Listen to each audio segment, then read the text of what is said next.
मुरगुड नगर परिषद म्हणजेच प्रवीणसिंह पाटील, नामदार चंद्रकांत दादा पाटील। स्थानिक स्वराज्य संस्थांच्या निवडणुकांच्या पार्श्वभूमीवर राजकीय नेत्यांसह कार्यकर्ते जोमाने तयारीला लागले आहेत। कागल मतदारसंघातील माजी नगराध्यक्ष व बिद्री साखर कारखाना उपाध्यक्ष प्रवीणसिंह पाटील यांनी कार्यकर्त्यांच्या मेळाव्यात भाजपमध्ये पक्षप्रवेश करणार असल्याची घोषणा 5 ऑक्टोबर रोजी केली होती। त्यानुसार आज प्रवीणसिंह पाटील यांनी मुंबईत नामदार चंद्रकांत दादा पाटील यांच्या उपस्थितीत भाजपमध्ये पक्षप्रवेश केला।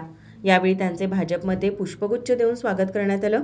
यावेळी नामदार चंद्रकांत दादा पाटील म्हणाले, कोल्हापूर जिल्ह्यातल्या कागल तालुक्यातलं शरीर पण दमदार आणि माणूस पण दमदार असं व्यक्तिमत्व म्हणजे प्रवीणसिंह पाटील।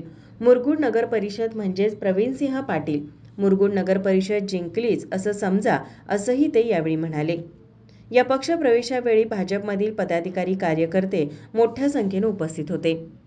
माझा महाराष्ट्र न्यूज कोल्हापूर।